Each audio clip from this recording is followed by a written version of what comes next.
Magandang araw mga kaibigan. Pag-usapan po natin kung paano nga ba mag-enroll online ang isang OFW para sa halalan 2025 na gaganapin this coming May. Kung kayo ay merong laptop, desktop, or cellphone, maaari na po kayo mag-enroll sa pamamagitan ng inyong browser. Buksan nyo lang po ang browser at itype nyo lang po ang ov.comelec.gov.ph/enroll.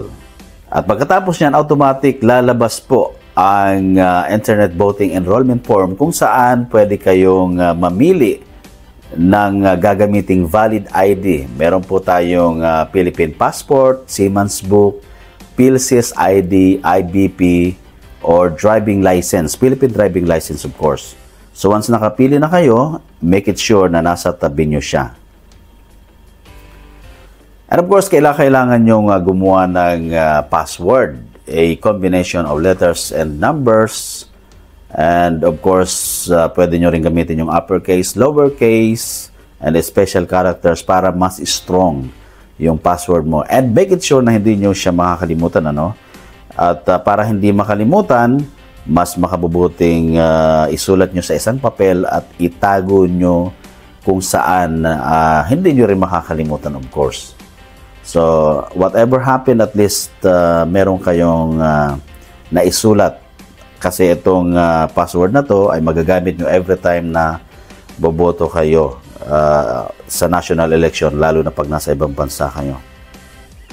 So once na natapos nyo na yung password nyo, sa baba makikita nyo po ang automatic or default po nakacheck ang email.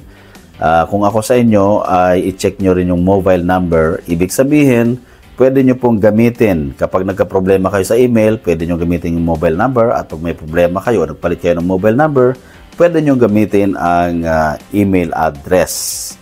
Siyempre, kinakailangan nyo pong i-type sa mobile number nyo ang number nyo kung saang bansa kayo naroroon.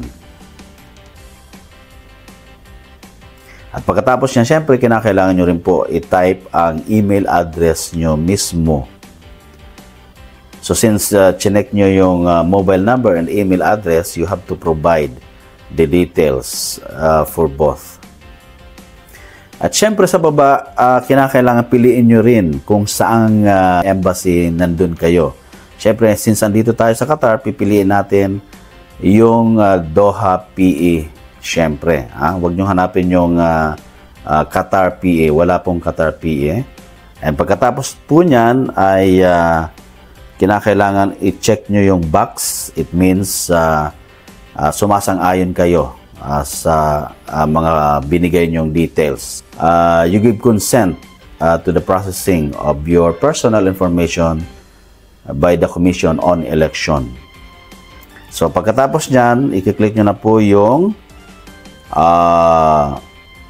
enroll, then hingihan po kayo ng OTP, one-time password. So once na ilagay nyo na po yung one-time password, i-click nyo na po yung submit.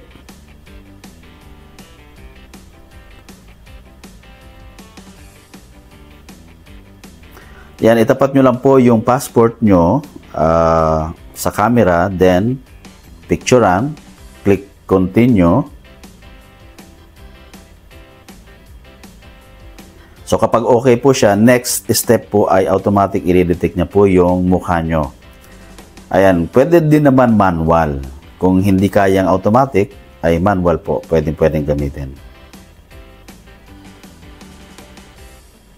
So once okay na, automatic lalabas po yung information na nabasa sa passport nyo mismo o sa ID. First name, middle name, last name, ID number, date of birth, and press continue. Ayan, congratulations! At ganun lang po kadali. Anyway, maraming salamat po sa panonood ng video na to. I hope nakatulong po sa inyong lahat. At kung nakatulong man, ay pakishare na lang po sa mga kakilala nyo at mga kababayan nating OFW na nasa iba't ibang bansa. Maraming salamat po and God bless.